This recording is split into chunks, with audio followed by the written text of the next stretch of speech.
À quoi s'attendre de Santé Québec et comment Québec compte protéger les terres agricoles? Voilà les questions qu'on s'est posées pour vous.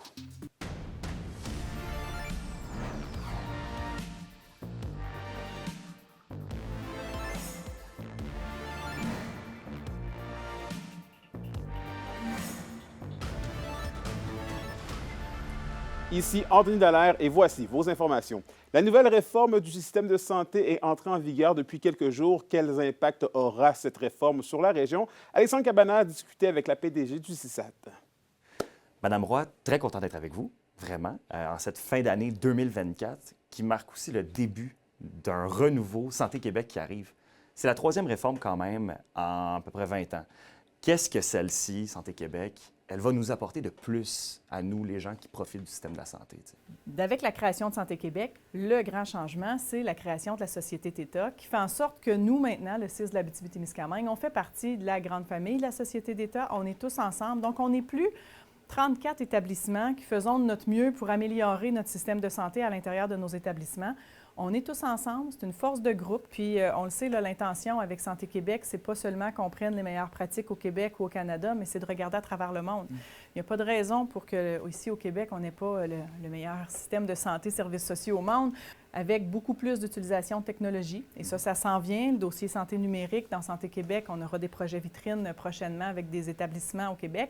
Donc ça s'en vient. Là, avez-vous peur peut-être qu'avec Santé Québec, de savoir que là, tout va être géré ailleurs que par vous maintenant? Vous allez relever de Mme Biron, la PDG de Santé Québec. Avez-vous peur peut-être de perdre des pouvoirs pour la région? Au contraire. Donc on gagne ça, la région. Oui, moi, je suis très confiante qu'on gagne ce pouvoir d'autonomie-là, avec même un regard qui est plus grand sur toute l'offre de services au niveau des cliniques médicales, des GMF, un pouvoir aussi de pouvoir agir pour mieux se coordonner entre nous-mêmes en région, puis favoriser encore une fois l'accès. Service à la population, si on regarde 2025 qui s'en vient, qu'est-ce qu'on doit attendre au niveau peut-être des ouvertures ou des nouveautés qui nous attendent pour 2025? Bien, des nouveautés, on suit entre autres des grands projets qui se déploient dans notre région, mais qui sont déjà annoncés, entre autres la Maison des aînés et Alternatives spécialisées de Macamic. On va la voir levée de terre. Là. Dans la prochaine année, là, on va voir la structure prendre forme. On a Maison des aînés de Palmarol, pour lequel on a des attentes sur certaines décisions à venir. Bon, ben, en vous souhaitant des bonnes vacances. Merci. Oui, voilà. Merci beaucoup, Mme Roy. Le gouvernement du Québec a déposé jeudi dernier le projet de loi 86 sur la protection des terres agricoles. Et Alexis Dumont nous fait un résumé. Présenté la semaine dernière par le ministre André Lamontagne, le projet de loi 86 vise à protéger les terres agricoles du territoire. Le projet de loi 86, de façon générale, c'est accroître la protection de nos meilleures terres agricoles. C'est venir contrer la spéculation dans des endroits ou des zones ou par des groupes qu'on trouve que ce n'est pas souhaitable qui achètent des terres agricoles. C'est un ensemble de mesures qui visent à accroître le potentiel agricole du Québec. Les discussions avaient été entamées en 2023 à ce sujet et le président régional de l'UPA se dit heureux des avancées avec le gouvernement. Bien, c'est sûr qu'il y a quand même des avancements, comme je disais. Je pense que le gouvernement prend conscience de la valeur des terres, même au niveau des régions périphériques. C'est sûr qu'avec la valeur des terres, au niveau des investisseurs, c'est quand même tentant de venir acheter des terres parce qu'on sait que la valeur va augmenter dans les prochaines années. Sauf que pour nourrir notre monde, on va en avoir de besoin aussi.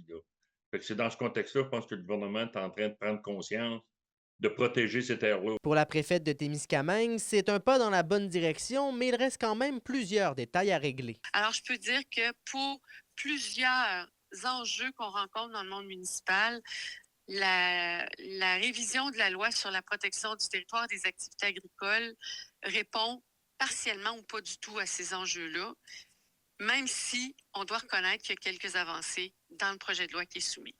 Alors, on aura certainement des commentaires à émettre au moment de l'étude de cette loi-là. D'ici à l'adoption officielle, certaines interdictions seront mises en application. Il y a certaines transactions là, qu'on veut ultimement éliminer.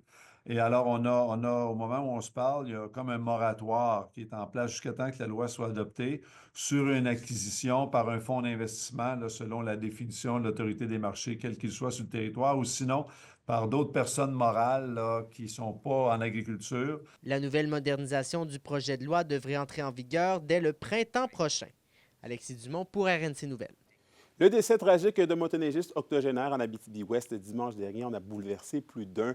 Le ministère des Transports rappelle l'importance de suivre quelques règles de prévention pour assurer la sécurité de tous et pour éviter des drames comme celui-là. Voici mon entrevue. On a tous déjà eu un oncle, un grand-père ou un père avec qui on a déjà traversé une route ou fait quelques bouts de chemin sur la route en se disant « Ah, il n'y en a pas de problème ». Mais concrètement, est-ce qu'il y en a un problème? Si oui, qu'est-ce qu'on peut et qu'est-ce qu'on ne peut pas faire justement aux abords d'une route lorsqu'on vient pour traverser? Alors, les règles sont très bien établies au Code de la sécurité routière, c'est-à-dire qu'il y a des traverses possibles. Vous pouvez, par exemple, traverser la voie publique, une route, en respectant, bien sûr, la signalisation qui est en place. On voit ça souvent, c'est-à-dire que pour rejoindre, par exemple, un sentier, on arrive à une intersection et là, pour aller de l'autre côté de la route où se trouve le sentier qui poursuit son chemin, bien, il faut traverser la voie publique. Donc, il faut faire l'arrêt obligatoire, respecter l'ensemble de la signalisation, regarder, bien sûr, s'il y a des véhicules qui arrivent sur cette voie publique-là et par la suite, on peut passer de façon très prudente. Donc, c'est possible de circuler, de traverser la voie publique lorsqu'on veut aller rejoindre un sentier fédéré de quad ou de motoneige. On peut non seulement le traverser, mais on peut également circuler sur la voie publique, donc l'accotement d'une route. Si, par exemple, on doit aller rejoindre un hébergement quelconque ou tout simplement une station d'essence. Donc, cette possibilité-là, elle existe au Code de la sécurité routière. Ça doit toutefois être limité sur une distance d'1 kilomètre. Autre point également qui est important, c'est que si, par exemple, la limite de vitesse est de 90 km/h sur la voie publique où vous circulez, là, une route, en quelque sorte, si la limite de vitesse, par exemple, est 90 km/h, bien, comme motoneigiste, vous devez vous soumettre à la limite de vitesse qui est permise en sentier fédéré, c'est-à-dire 70 km/h. Vous ne pouvez pas rouler à 90 km/h sur une voie publique, même si la vitesse qui est permise pour les autres véhicules routiers là, est 90 km/h. Comme motoneigiste, vous devez respecter la limite maximale qui est permise au Code de la sécurité routière, c'est-à-dire 70 km/h.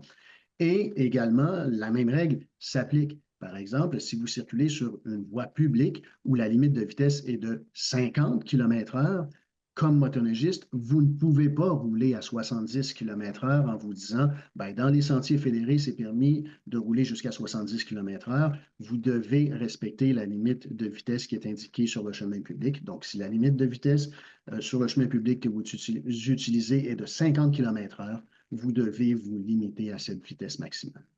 Et également, ben, les règles concernant le permis de conduire s'appliquent en sentier également. C'est-à-dire que si vous enfreignez les règles, ben, c'est possible, dans certains cas, si vous enfreignez certaines règles, que votre permis de conduire soit suspendu, ce qui n'était pas le cas auparavant. À la météo de l'Abitibi-Témiscamingue pour ce soir et cette nuit, c'est de la neige intermittente, accumulation de 2 cm de neige à prévoir, minimum de -8 pour l'Abitibi et de -6 degrés Celsius pour le Témiscamingue. Pour demain, on prévoit jusqu'à 4 cm de neige pour tous les secteurs, maximum de -4 pour l'Abitibi et de -6 degrés Celsius pour le Témiscamingue. Et je termine en vous disant que Philippe Leclerc a été déclaré coupable aujourd'hui au Palais de justice de Rouyn-Noranda d'homicide involontaire sur son oncle René Leclerc. Le jury aura pris moins d'une journée pour arriver à ce verdict. Bref, c'était vos informations régionales. Merci encore une fois d'avoir été des nôtres. On se retrouve demain pour la suite des choses. D'ici là, prenez soin de vous.